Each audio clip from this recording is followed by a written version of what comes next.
conversations. So joined by Mark McGrath again.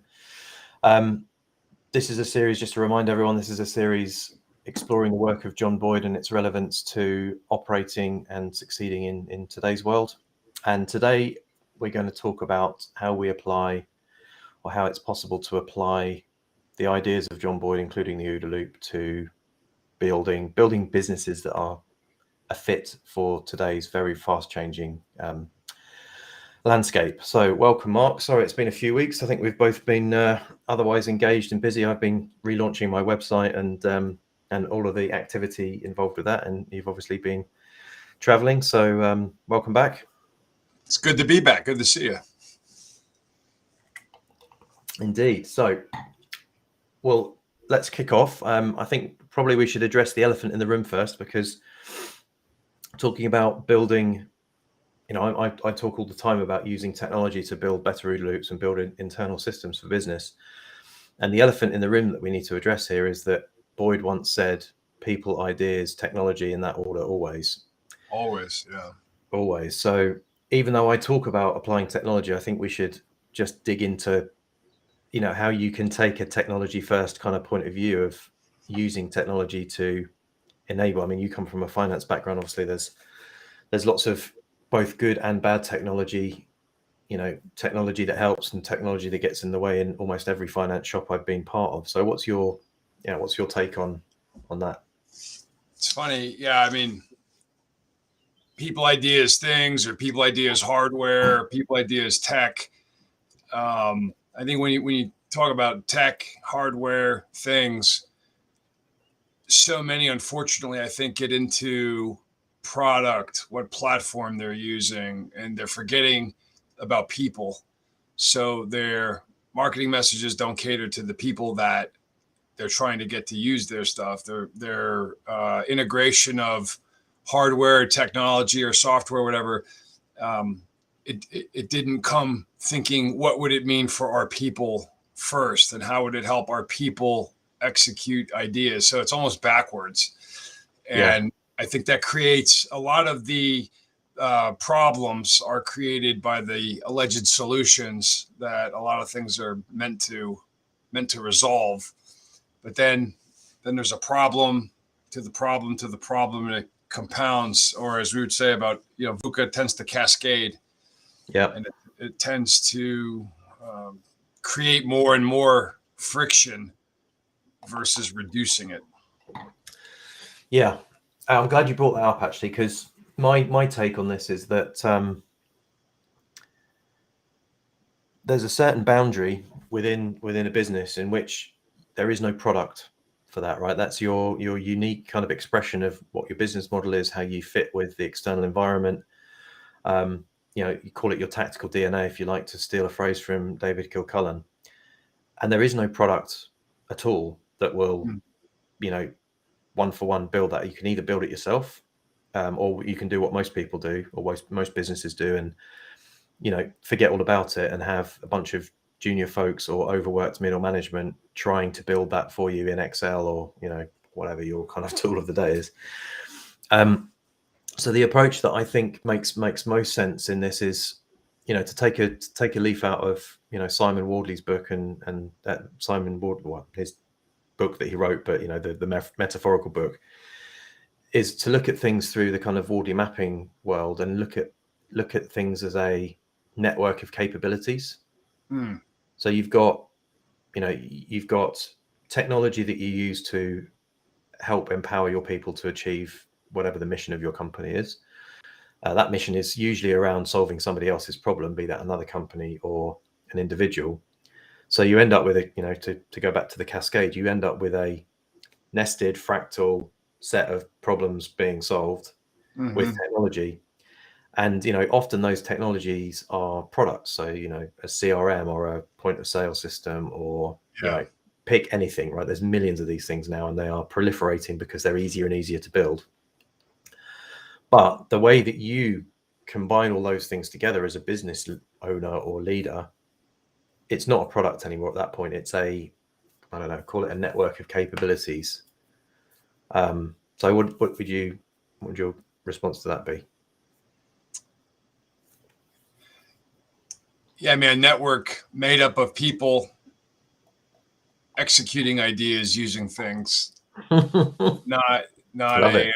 yeah. I mean, that's really what was the quote? Machines don't fight wars, people do, and they Yep. use their minds. And I think that same thing, software, point of sale systems, CRMs, they don't wage business, people do. Yep. And if you screw that one up, it's kind of like when Boyd really got into his original research, was trying to understand why the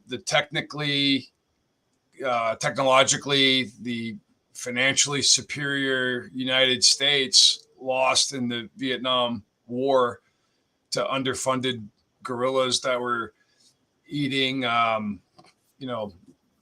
the rations that we had, or not not living on a ship, or not living at an air base or anything like that, and being able to operate without the stuff that we think we would need, boots and gear and all that. And it comes down to ideas, like people executing ideas with whatever things they could get their hands on, not big giant things, or big capitalized things, or big popular things, or whatever, that don't really connect ideas and people together. Yeah. And Yeah. when you think about it that way, it's kind of like, even in the business world, where do startups that are really successful emerge and overtake a legacy player? Where does a Netflix come out of the blue and make Blockbuster not only irrelevant but obsolete? Yeah. Where do people start at Kodak? I think we've used this example a few times on the show, but Yep.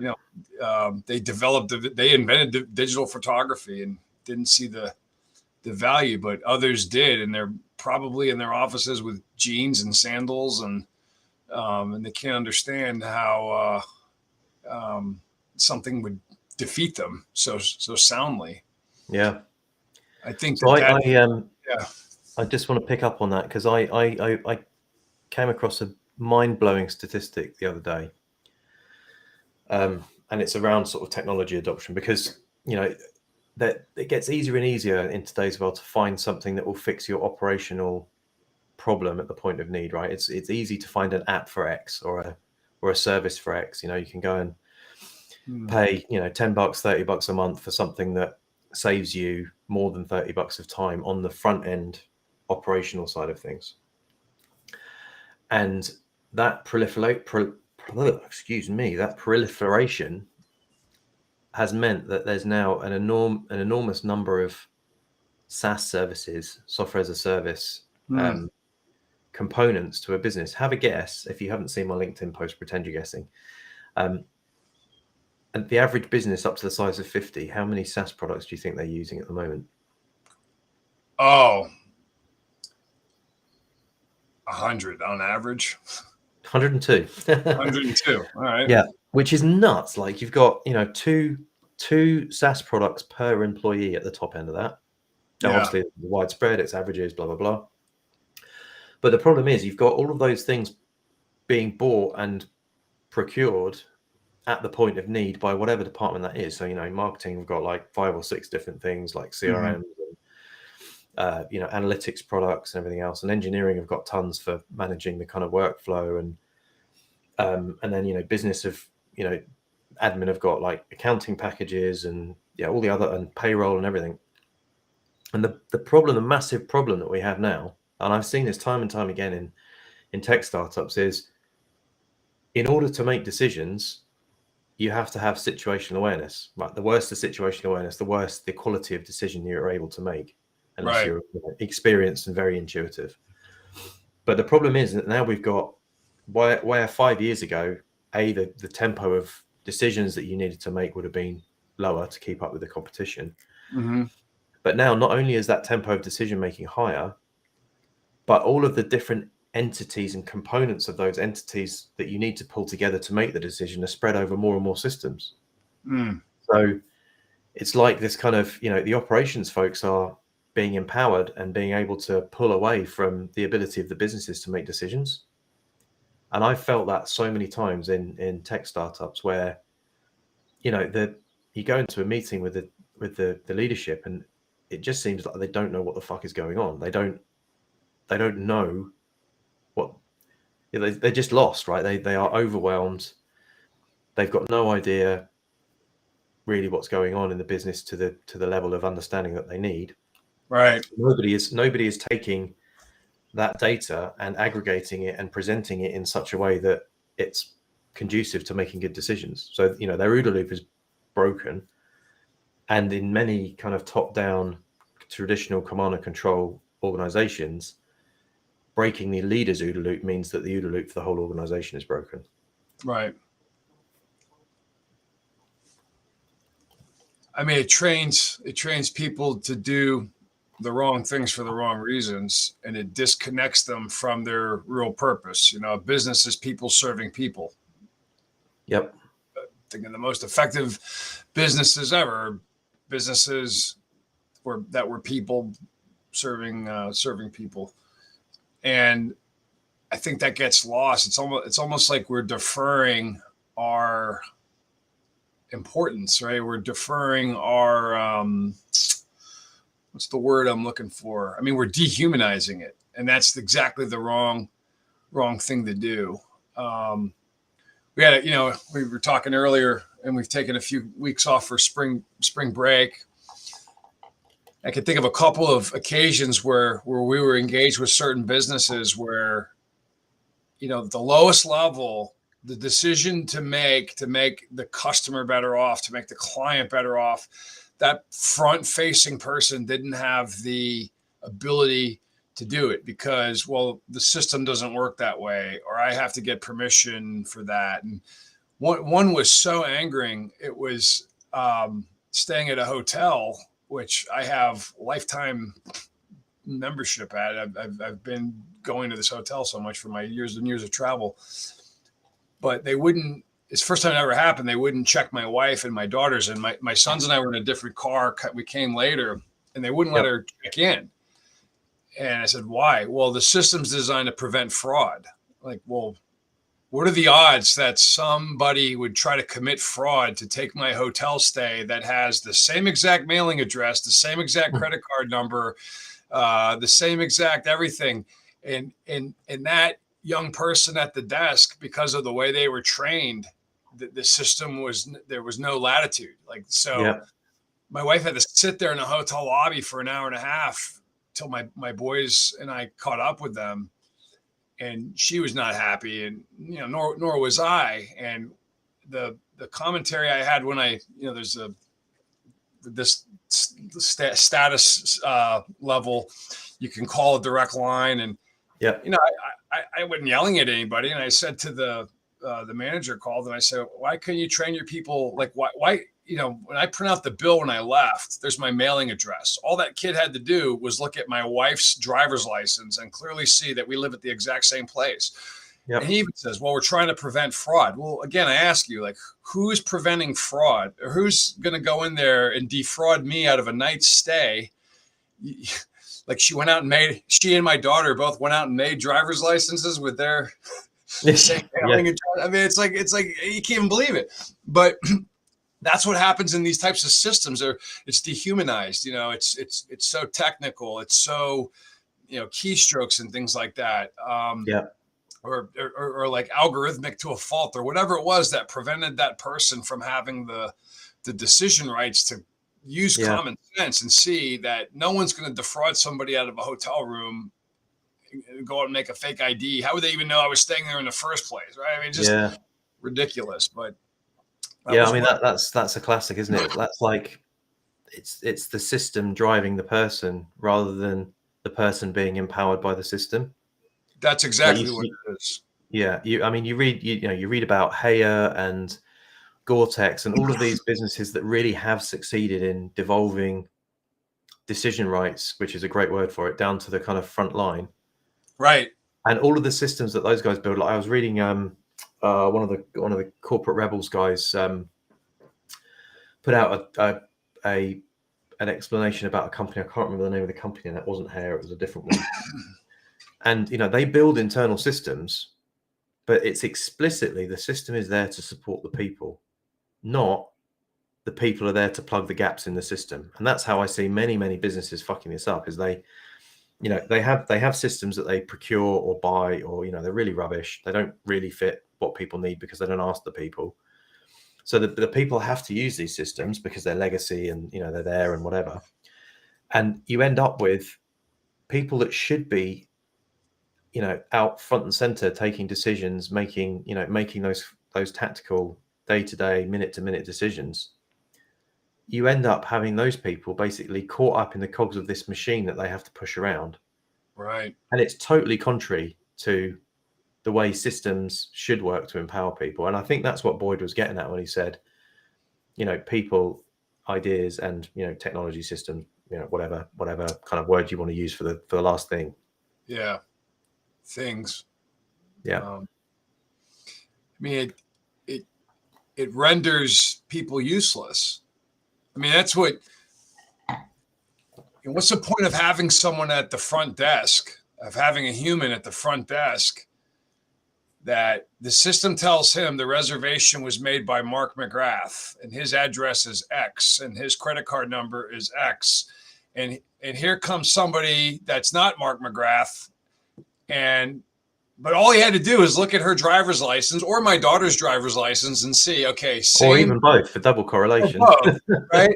Like, so same mailing address, same credit card number, same rewards number for this particular company. Nope. The system says, in this case, I'm not allowed to let anybody in but him, and da-da-da. So, that what ends up happening? Well, now I've got to complain, and now there's friction, and now the stay is not. And then the frustrating thing, the next day when I check out and they give me the bill, lo and behold, there's my mailing address. And I say, honey, pull out your driver's license. Let's make sure, it's so frustrating. I think it's like the opposite of what our former Commandant General Charles Krulak had this idea of the strategic corporal, that at the lowest level, a corporal understands the strategy and the mission so well that he can make the decisions on his own without having to ask the gunnery sergeant, without having to ask the captain, without having to ask the lieutenant colonel and the colonel and the general and all that stuff. That stuff takes off faster because honestly, she would have been checked into the hotel in 3 minutes. They would have been fast asleep. My sons and I would have just been able to go up to the room, go in, and that would have been the end of it. But now it's like this drawn out ordeal that I'm certainly going to tell everybody about because it didn't, it's not supposed to be like that. But if you have those systems in place, the reason you have people there. I mean, that's the other thing that you see more of. I don't know how it is over in UK, but in the US, self-checkout systems everywhere. Everywhere you go. Now they're in gas stations.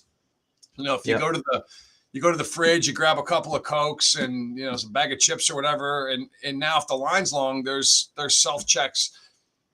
People are, the emphasis on people. It's just it's going away. And there's a lot of places too where you go and there's less and less and less point to point, human to human interaction. There's more and more human to technology action.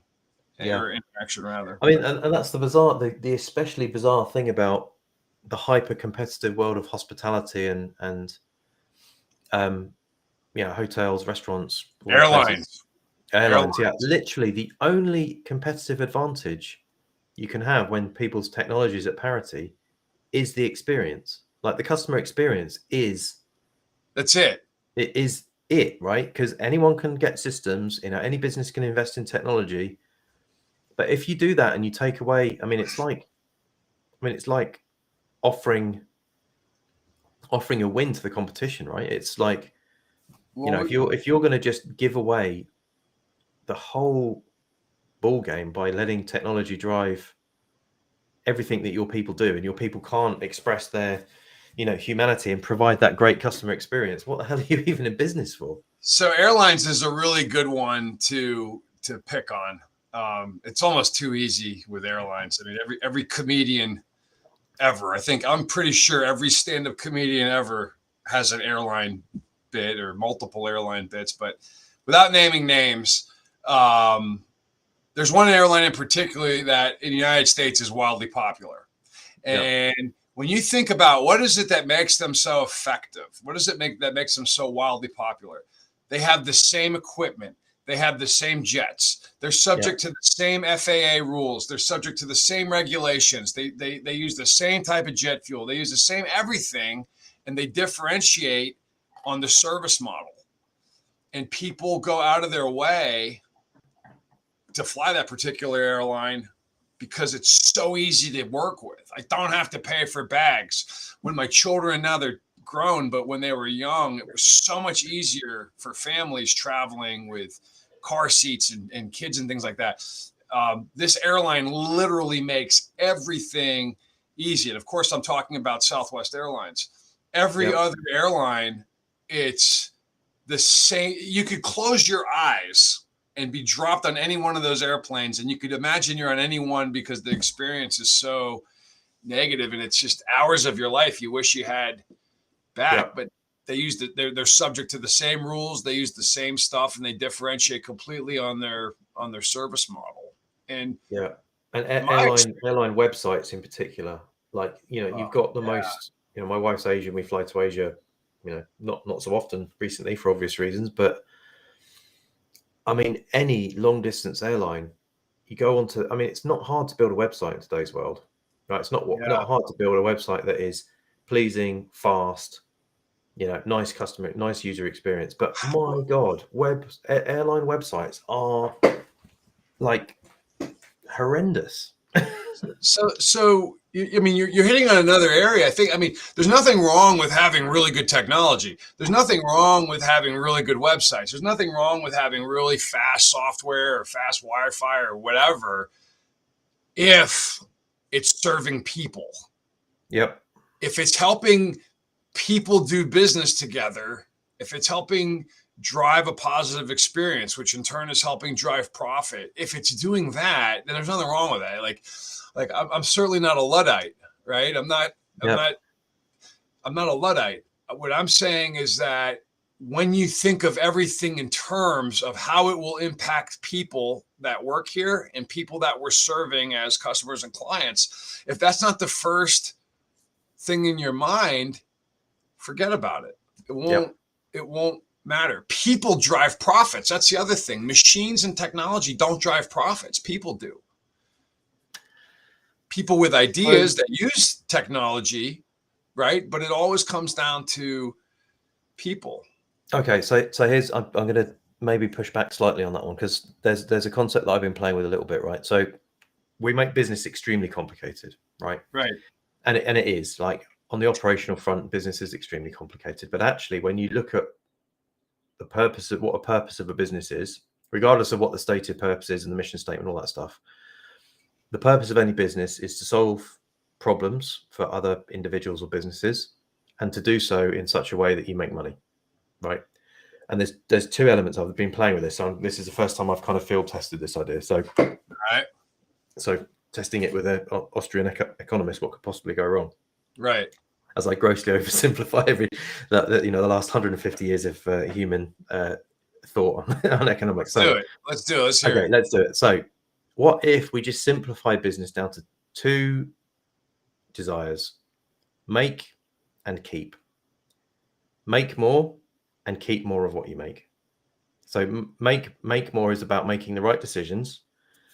It's about, making the big calls. It's about, being strategically aware and making more revenue.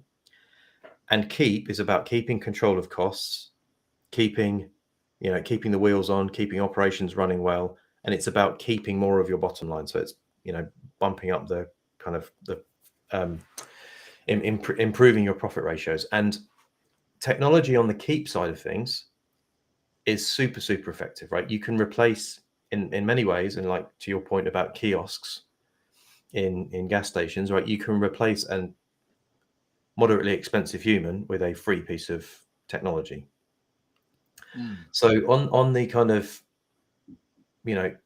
driving up the bottom line front, that is where as a business owner, you ruthlessly invest in efficiency.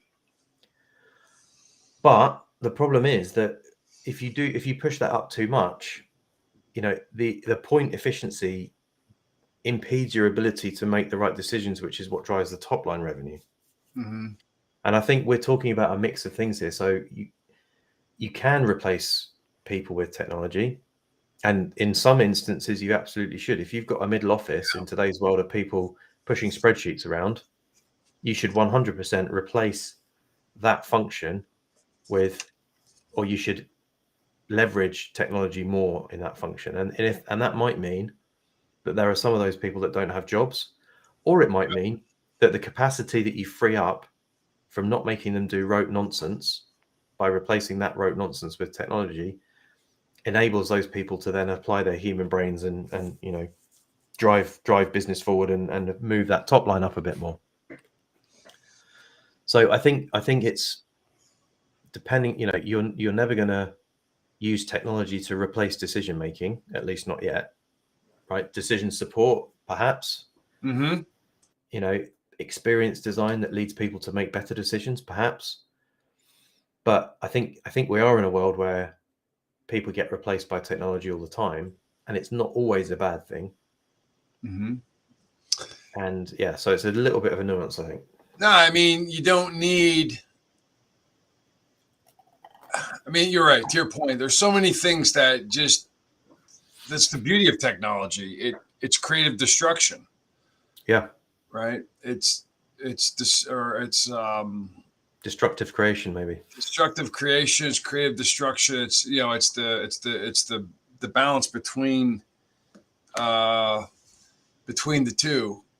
I think that you mentioned economics. I mean, there certainly are economics involved because it is more expensive to hire people anymore when I have to pay for their Social Security and their health insurance and everything. And to have 10 self-checks in a grocery store in a supermarket and pay one person in case there's a glitch, it's easier than having 10 people that I have to pay all their payroll. I have to pay their medical care and anything else that's required of me as an entrepreneur or business owner to pay for them. That I think that actually spurs on a lot of technological advances. 100%. Look at even like COVID. I mean, look like how you and I are talking. I've talked to 4 people already today in this way, and there's nothing wrong with that. But why do I need to get in a car and drive around for 3 to 5 hours a day, or in and out of trains, or in and out of planes? We can get so much more done by cutting out a lot of the overhead, really. So like there is a lot of value. I think where it's misused is where you're talking about like make and keep. I mean, channeling my inner Boyd and my inner Eastern thinking. I mean, I think we should all be better off for having worked together. When we coordinate action, whether it's as teammates like this, like both of us should be better off doing projects like this. Or when we're engaging with clients or customers or colleagues or whatever, is that everybody should be better off having worked with the other. Same thing back to that hotel situation. That I should have been better off, and that person working at the desk. That should be the goal. Everybody should be better off having worked together, and that's how I think that's how business sustains itself. I mean, by actually. I mean, that's really when it comes down to it. You're aligning people. That's how you create fanatics. That's why Southwest has fanatics. Yeah. It's not because their boarding process is easier. It's kind of not really. It's not because it's because the way they treat you like a human. Yeah. turns out people like that, like they actually like that. So I'm trying to think of some other ones that are like notoriously good for service, like going to a Ritz-Carlton, or going to, I haven't been in a while, but in the old days, Brooks Brothers always had they were known for their service model. You've taken your kids to Disney, I think, too, right? Haven't you done Disney? Ages ago to Disneyland Paris. But Disney's the place where everybody from the CEO down to the lowest employee and everything in between making people's dreams come true and facilitating the happiest place on earth. Every single person subscribes to that, and they attract and align people like me. And years ago, I'd take my kids there. Everybody's better off. They get their money, and I get the experience I wanted, and the kids wanted. Now, it's not for everybody. Some people don't like that, but they're okay with that. They're like, the people that want to be here, they're here. That align to that. So I can't think of another.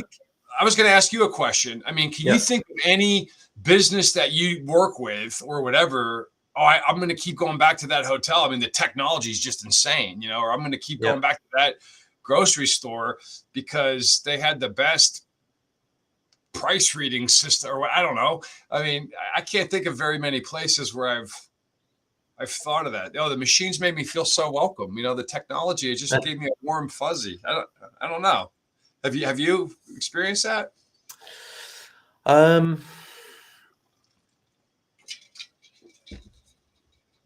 So I've been to a restaurant in London. I can't remember the name of it. It's a Japanese restaurant, and they had a piece of technology that did do that. It was when you make your reservation, you can send in a bunch of photos. And when you eat your dinner, you're on a like a photo table or a screen embedded in a piece of Perspex, and you can look at all of the pictures that you've sent in, or you can connect up your social media or something. So, I took my wife and kids there. It was when they were a lot younger, and we were eating dinner while we were having all of our memories kind of playing before, which was fucking cool, right? Super cool. However, I worked at a restaurant, helping them out with some technology stuff a while back. And even through COVID, they resisted putting in place one of these kind of automatic checkout things because they wanted, from their point of view, one of the reasons that people pay them the amount of money they pay them for a burger was because of that human interaction, and that human touch was really, really important to them. So they resisted doing the no touch checkout. I went to a different burger chain, and they'd gone wholeheartedly into that. You could see it was, this is much more of a kind of business driven chain restaurant, really nice food, but they went wholeheartedly into, right, you have to download this app and here's the QR code on your table. And I sat there for fucking 20 minutes fiddling around with technology to try and I love technology, don't get me wrong, but God, it was not the kind of easy dining experience that you'd kind of expect. And last time when I went back there, they don't have that anymore. I mean, you can still scan the QR code. There are a few like very big kind of quick service restaurants, like Nando's do this in the UK, where you can scan to order, and you can scan. I think you can scan to pay, but that's a place where you sit down at a table, you look at the menu, and then one person from the table goes up and orders it anyway. Yeah. So it's a net benefit, but I can absolutely see why. If you're a hospitality business, especially on the higher end, there's literally no way you can replace people with technology at the moment. No way. I had a recent experience at a big box hardware retailer that normally I used to always love going to, and they started integrating more self-checks, right? And this particular place offers a 10% discount for veterans. Yep. And the one person monitoring the self-checks would look at your, like I have a veteran stamp on my driver's license, and then I have a veteran's VA card. And then they'd say, they'd say something like, oh, thank you. And hit a button and a code, and bam, 10%. Well, the last time I went there just recently, I it's a self-check, nothing's changed. So I just go there, grab a few light bulbs or plumber's putty or whatever the heck I'm going in there for. And the lady says, asked her, I said, hey, can you help me? Here's my veterans card, can you get the 10%? Oh, sorry, sir. We don't do that anymore. You have to download the app. You have to upload your veteran status, and you have to, and I'm like, wait, explain that to me again.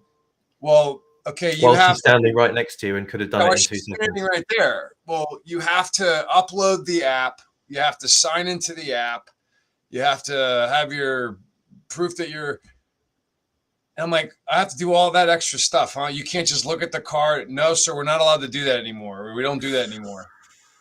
Wow. So, well, you know, it was a bit. This particular case, I was saving some decent money for what I was buying, right? So I have to go over to the guest relations or whatever, the customer service desk, and I'm in there now. What's funny, they don't tell you this. There's no cell signal for your phone. Like you can't get, you can't use the thing anyway. Yeah.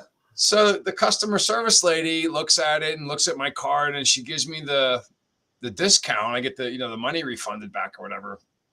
But she said, like, in the future, you know, please download the app, and you know, this will be in your I guess you take a picture of your card or whatever. I said, man, like all that extra step, all that extra grief for what? Yeah.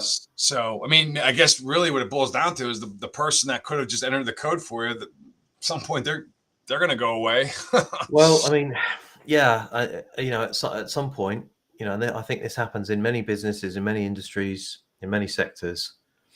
At some point, you get somebody come in, like an actuary or an accountant, who's just got a numbers head on, and they look at things like a pure system, and they just cut and cut and cut and cut and cut, because on paper it makes sense, right? When you have a linear model, or even, you know, even a quite complicated model, right? You change the inputs, you change the outputs, and you think, okay, great, I can take that and I can put it on the real world.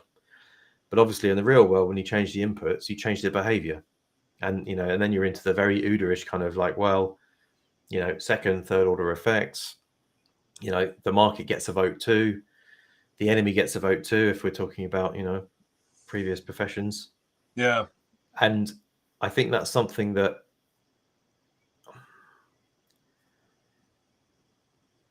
that gets lost. I think it's partly that, you know, you get maybe people that have been away from the front line for a little while, and they're you know, maybe being pushed by the finance people to tighten up things and whatnot, and you know, they forget that business is still about people. And, you know, yes, there's always an underlying model, and that model is important, but you can't just treat that model that you've got of reality as reality itself, because reality pushes back. Yeah, I think too, you know, another thing, like the disconnection from people that businesses have to factor in is the network effect. You know, much more important in today's world as well than when you know, people who are currently leading companies were at the front line. This is a different world for them. They're not. You and I have thousands of followers on LinkedIn and on Twitter and other things. And, you know, you had a negative experience at brand A, you know, hospitality experience B or whatever. And you're telling 3,000 people, you put that on LinkedIn, and like 3,000, 4,000 people get that in their feed. Yep. And then they start relating, and that thing starts compounding. And then the next thing you know, everybody in the world knows that somebody wouldn't admit my wife into a hotel in an effort to protect me from fraud. That's the other thing.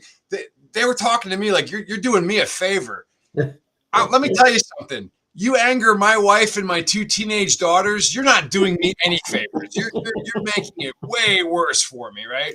But give me the fraud. I'll take the fraud any day. Yeah, give me the fraud, please. There's a story. There's like this burger chain in the United States that was really kid friendly, right? And young moms would take their kids there all the time. And when my children were little, certainly my wife was one of those. And all of a sudden, at corporate, they're trying to figure out, like, our numbers are like way off. Like we're getting pounded. Like what's going on? And they can't figure out like why they're losing all this business. This was like, I think it was like maybe like right after 2008 or like early 2010s or something. They're losing all this business. and they have no freaking clue why they're losing all this business and why particularly they're getting slaughtered in like their young women bringing their kids demographic. Well, turns out what they did was they switched crayons from Crayola, which are non-toxic and a popular American brand, to some cheapo, not so great crayons that could be questionable in their content or what have you. And these young mothers went to Twitter and Facebook and they were slamming this place. Don't go there anymore. Why? They got rid of Crayola crayons, and the kids, the kids don't like the new crayons. They don't have the colors and blah blah blah. And that network effect plummeted their they. So I mean, that's another thing where people, ideas, technology. That's one technology that people are throwing ideas out using that technology a lot faster than you can keep up with. Because if, again, you have a negative experience, you go write about it on LinkedIn and, 5,000 people get it like that. Yeah. And then they can relate, then they hit like, or then they add a comment and then they share it to their own network.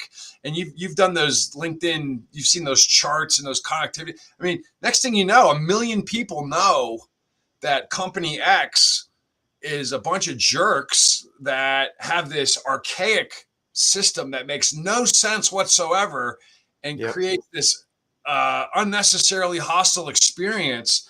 Yeah, word gets around a lot faster than in the old days. And it's what's really, really interesting with that is that you, the brands and the businesses that are managing well in this world, regardless of how screwed up and unempowered the rest of the businesses are, the whoever manages the social media account has to have absolute autonomy and fingerspitzengefühl to be able to roll with those punches and really react in the moment. And it's the brands that do that really well. Like, there's a few kind of big brands in the UK that end up kind of entering into these kind of really buzz generating kind of semi-manufactured arguments with each other. And that's probably like a early 20s kid who's just like got some good ideas. And to your point about the strategic corporal, those guys have to be kind of let off the leash every now and again and let go, and that's how that works. McChrystal in his book Team of Teams, he calls that empowered execution. That another way of say strategic corporal or decision rights pushed down to the lowest level, or like the Catholic Church will call it the subsidiarity model. You don't ask. You don't. The story there is like you don't ask Rome for everything. You could be handled at the lowest level. That's subsidiarity. And when you think about it, that's how things can move quicker. That's how things can get done faster. Is when people are empowered to make the decisions. Well, I mean that's exactly the phenomenon driving the network effect on social media that you just said as well. People being able to exchange ideas quicker is because there's nobody to disempower them. There's nobody to say, no, you can't. There's just okay, we can argue about the biases inherent in the social networks, but there's just a system there that people figure out how to use to their own benefit. I was thinking, did you see my post the other week about the Bomber Mafia by Malcolm Gladwell? And Malcolm Gladwell, people either love him or hate him. I enjoy reading his books because he brings up interesting things. And like for me, like people dismiss him. He's not an academic, or he's got an agenda. But like what I find is that he introduces so many things that make you think that you want to do the extra research. And that particular book, I wound up getting I think five or six additional books to do further research. But one of the things he kept harping on was that these Air Force generals, they were absolutely inflexible. Technology first. It was the Norden bomb site and daylight precision bombing. That was the end of it. Everything else was always going to be dismissed as well, this or that or the other thing. No, we're only going to focus on this one technology, and it's the saving grace. Jeez, that hasn't changed for 80 years, has it? Christ. Yeah. Well, so the thing that Gladwell ties into it was that when people are wed to these concepts, these ideas, they refuse to let them go. And there's this one part of the book where he's saying that they never factored in what it would mean to the politics of it, the morale, the psychological. In other words, they never thought of the human factor of bombing. They only focused on the technological part of it, to the point where one of these generals, he eventually gets replaced by somebody that is willing to throw the rule book out the window and try something different. Now, the irony is that what that person wound up doing was, bombing and slaughtering even more people. So, I mean, it's got a lot of nuance in this book, but the point is they never thought about people. Yeah. Like what it would mean to people. They were so focused on the tech. I mean, I've worked at firms where I remember 1 year ago, it was all about data and metrics only. Yep. There's a book I have here somewhere. It's called the Tyranny of Metrics. It's by Jeffrey Mueller, Tyranny of Metrics. W. Edwards Deming said, and I want to say that Boyd quoted him, or maybe Chet Richards did in Certain to Win, I forget, but Deming said something like, you run your company by numbers, pretty soon you're not going to have numbers or a company.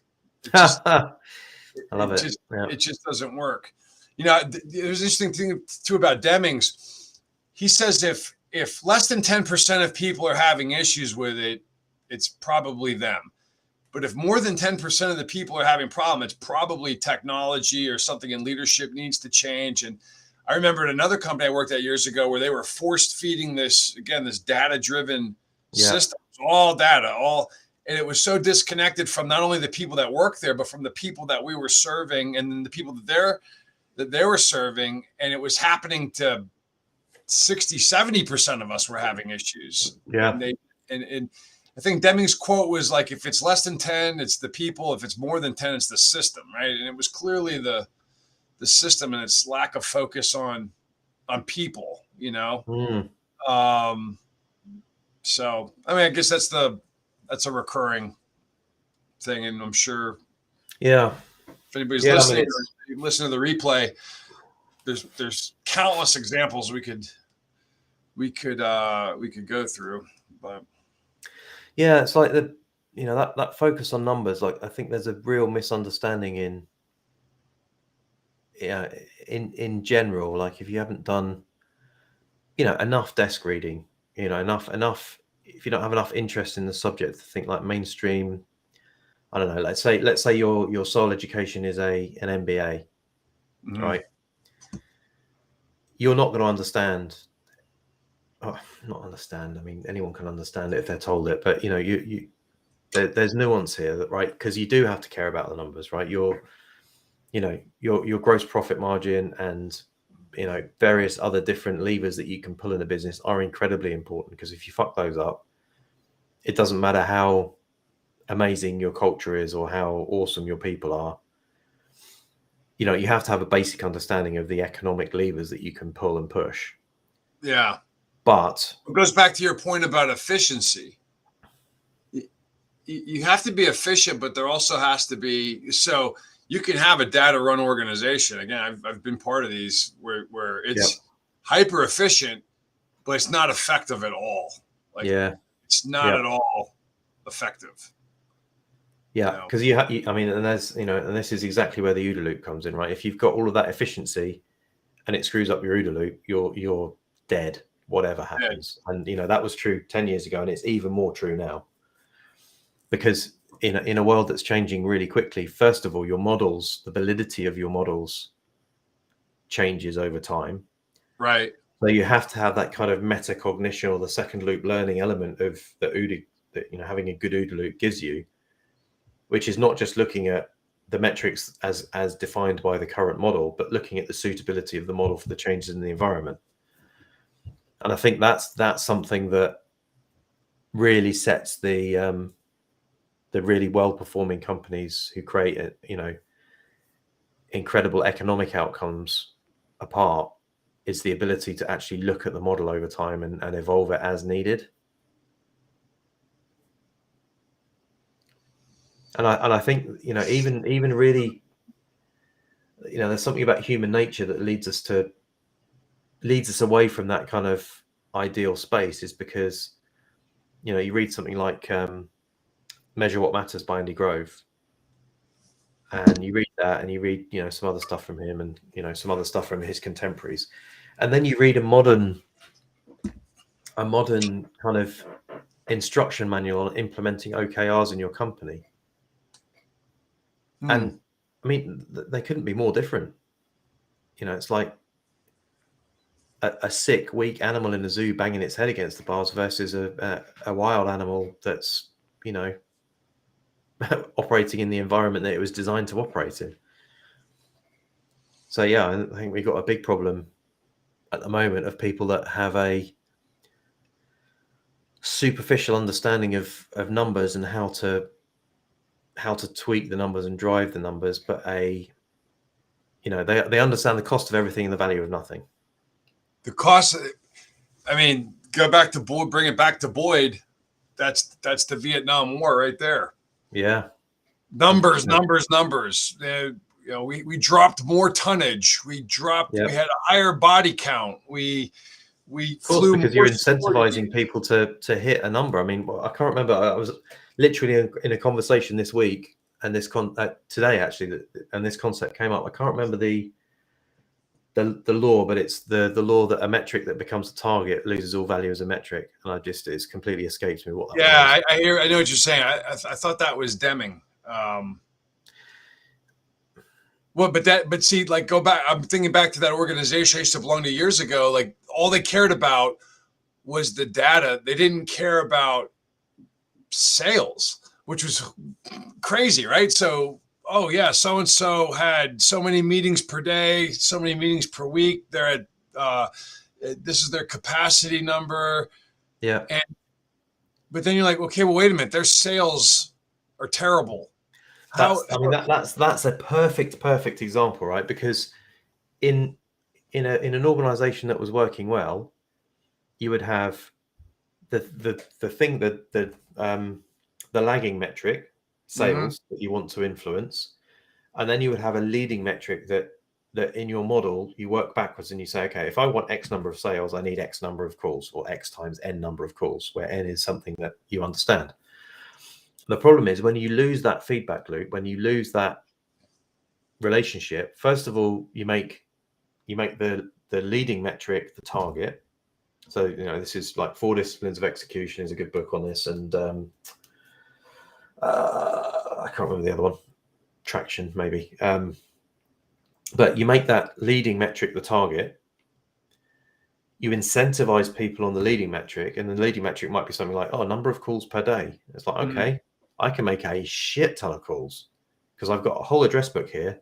Right. And I won't call anyone that's going to keep me on the phone for too long. I'll call all the ones that I know are just going to be a quick no, but it's the number of calls I've made. Boom.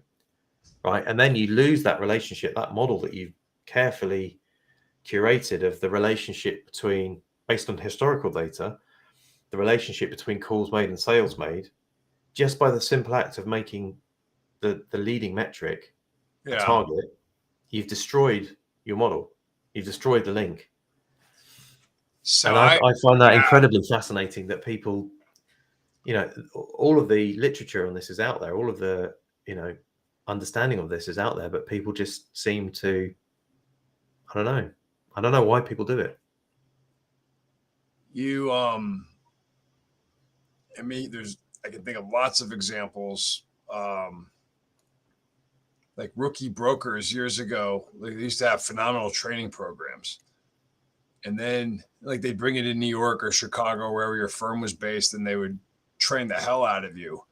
Yeah. And for months. And then you were a highly trained individual. And if you failed, it was that you failed because you didn't excel through your training. Well, when a lot of the times like deep-seated character flaw in your personality because you've had your 3 months. Yeah, but then like when the training programs dissipated or they became virtual or they just became, here's the book, go study it. And then if you don't pass, I mean, their attrition rates like 9 out of 10 fail, right? And then you're expected to sit there and make like 10,000 calls a day versus doing like networked activity, right? Like if I was doing network, now just the way I used to do my business, like, I could sit there and call 1 million people a day, or I could find out where the people I want to have are and network that way. It's much more effective because, again, military recruiting. So I spent 2 years doing that. They put these guys up. Oh man, their systematic recruiting is just so great. They're doing so many calls, but they're not making mission. They're not closing. That's not going to sell a young man or a young woman coming to the Marine Corps. Like the Marine's going to do that, not how many calls they made. There's got to be a balance somewhere. I think that like more often than not, this emphasis on numbers, and then you look at the people with awesome numbers because the metrics are where people are getting rewarded on. They weren't closing any business, or they're spending so much time on overhead activities, and they're not spending enough time on revenue generating activities. And that's where that's where smart systems come in, right? The smart system is one that gives you situational awareness, internal situational awareness of all those numbers, but also recognizes that you're looking at a fluid, flexible system. And it's really got to be about not about tracking, but about putting the situational awareness in place for people, leaders, people to make decisions. And that, I mean, we're back to where we started. There's nothing wrong with numbers, like decision support, not a replacement for decision makers. It should enhance decision making, not be the primary driver of decision making. There's the great term Genshi Genbetsu, like go and see for yourself. It's really poor with, I think, leaders in this day and age. They don't go down and see for themselves what's really going on. Again, I think this is in Chet Richards' book Certain to Win. He talks about the guy who he bought the one of the basketball teams in California, not Golden State, Sacramento, maybe, I don't know.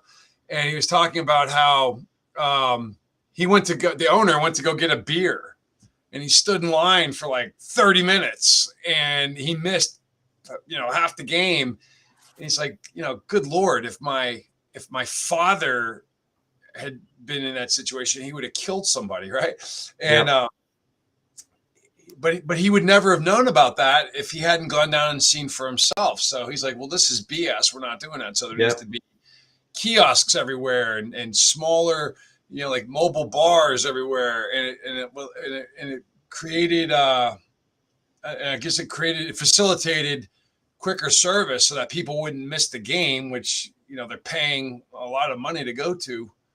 And you spend most of your time waiting in line.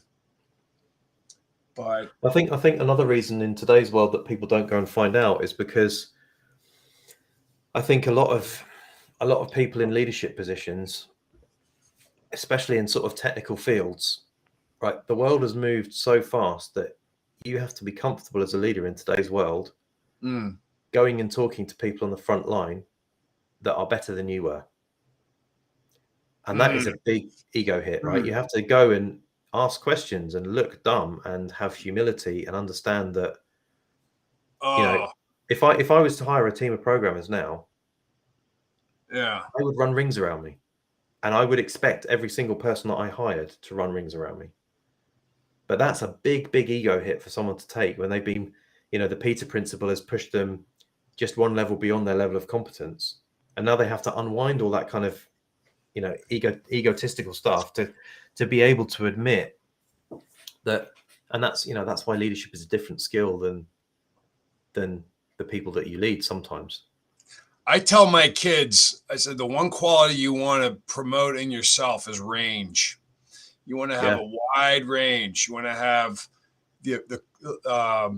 you want to be comfortable talking down at the construction site, and you want to be comfortable talking in the boardroom and everything in between. You can't be. I thought Marines were always really good at this because, even your most senior general can remember what it was like to live down in the mud with Marines and to live down in the bowels of the ship with other junior officers and things like that. Like they could relate to that, whereas others maybe didn't have that ability to relate like that. I mean, that's supposed to be how it is, isn't it? But I think it's supposed to. But yeah, you're right. Ideally, we've got that's another topic. Situations going on in our respective Marine Corps that different show maybe isn't quite the same as it should be. No, different show. But the point is that you should be comfortable. You should be able to adapt anywhere, especially as a leader, that you can go down and work with see what those frontline employees go through, so that when you are back in your ivory tower, you have a better, it goes back to it's perspectives. It's gaining more perspectives to help facilitate decision making. If I never leave Manhattan, if I never leave my tower, how do I know how it works for people in Illinois? Or how do I know how it works for people in Texas or California or anywhere else? If I don't go and put myself in that perspective, or if I had been there, if I forgot what that was like. Go back to the example. I think it was Gavin Maloof that owned the Sacramento Kings. If he hadn't gone down for a beer himself, he never would have realized what his season ticket holders and his fans are, the team's fans are having to go through, and putting a damper on the experience of what they're there for in the first place. Yeah. And then that sort of speaks to the limit of systems as well. I mean, you could imagine a system being in place that would maybe tell you that, like, some sort of, real-time computer vision that tells you what the queue sizes are and allows you to monitor that in real time. But why would you know you needed that system? Right. And B, why would you not just go and look around? Yeah. So, well, look, I mean, we're at an hour. This is that was a post I did recently, by the way. I think you saw it, where I had a fighter jet coming into a carrier, and on the back of the platform, there's 5 or 6 different landing signal officers, and all of them are pilots, and they're all doing different things. Like, one's looking at the TV screen, like the other one's watching the plane come in. So that pilot who's flying in, best of the best, right? Still getting different perspectives to make sure that he's uncovering, he or she is accounting for blind spots that they can't see from their vantage point. Yeah. And that's what a system should be, right? That is a system that enables performance. Yeah. I forget what I put on the tag of that, like high performance organizations. I don't remember seeing that one, actually. I'll go and have a look now. Yeah, look, maybe like a couple days ago, it's like an F-18 Hornet coming over the back of a carrier with a landing signal officer with the headset, guiding it in, and every one of them has a different thing to look at, and they're all seasoned pilots, and no matter how seasoned that person is, sometimes it's the carrier air group commander who outranks them, right? They have to give that officer, that pilot, constructive feedback, so that they get better at what they're doing, so that they don't kill themselves or somebody, not accounting for something that they couldn't see. And that's like, I thought that was a good example of how multiple perspectives help facilitate decision making.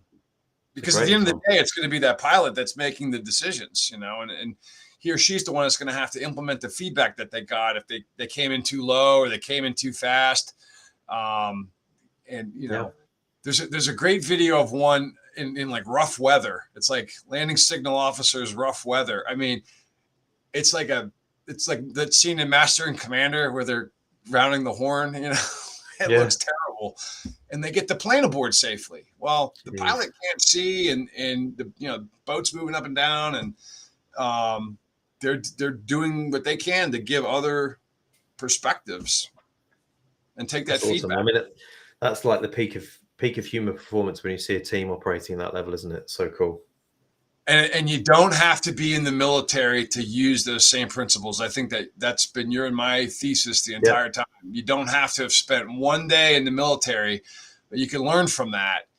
And I use that example as like, what could you do getting multiple perspectives that you can't see? And how would you do things differently going forward with that constructive feedback? Should make you better. Yep. Totally. So, well, that's very good. Great place to close. Yeah, no, that was interesting. It's given me some things to think about. Because, like, you know, half the problem is explaining this to people, right? Because you and I have both got the benefit stroke curse of being endlessly fascinated about this, and, you know, devoting a lot of our time to understanding it. But that isn't necessarily a good use of everyone's time, right? You shouldn't really expect that everyone is going to be hopelessly nerding out on the intricacies of systems. So it is important to have the ability to kind of explain some of this stuff simply. A buddy of mine I grew up with, he's a former SEAL officer. And one of the things he said about SEALs I'll never forget. He's like, we're the best learners, right? They're always learning how to do things better. Like, you always have to keep learning to do things better. It's the only way that you adapt and survive. I think Marines are probably pretty good at that too. In the last couple of years, the Marine Corps put out a publication called Learning. Great. It's a great one. There's a great clip doing the rounds yesterday of, I think it was Special Forces selection, like some problem being given, like you have to decode a key to get something out of to open a lock, to get something out of a box. Yeah. And there's two guys basically trying to solve this task, and one of the guys basically starts picking at the hinges, and the instructor's like, don't break the box. And he just keeps going because it's like, sir, there's nowhere on these instructions that says I'm not allowed to break the box or that I have to open the lock. And he basically just tears this box apart with his bare hands and gets the stuff out. And he's like, it's like the Gordian knot, like Alexander the Great with the Gordian knot. Yeah, get the nice sharp sword. Yeah. I mean, I remember like telling people, learning and recommending books and other things. And for people that are open to growth, they're open to get better, they take it with a fork and knife and eat it. And they're always trying to refine and revise their approach to get better. But others, you might as well have been speaking Klingon. You know, they look at you like you're crazy. Like, look, I drive a Ferrari and I have this big corner office and I know what I'm doing. There's nothing you can tell me. And all right, well, you're condemned to whatever level you're at. You're stuck there. Or if you think you're that good, or if you maybe have the capacity to be that good, you're always going to be attenuated because you didn't open up to more possibilities through learning and adapting and refining. But I also feel like the best athletes, they have coaches, they listen to their coach. When Tiger Woods was on his game, I mean, how many different coaches did he go through to get better at certain things? You could be the best golfer in the world and you still have a coach to do what? Be like that landing signal officer on the back of the deck, like give different perspectives from a different vantage point. But well, that's what we're trying to do, I guess. Cool. Till next time. Right. Well, should we call it there? That was we'll have to have a think about what we can pull out of this and see where we go next, because I feel like this was one that could go around and around. But let's call it there and come back next time and dig into some more of this stuff. Let's do it. Cool stuff. All right. Cheers, Mark. Thanks a lot. All right. Thanks, Ben.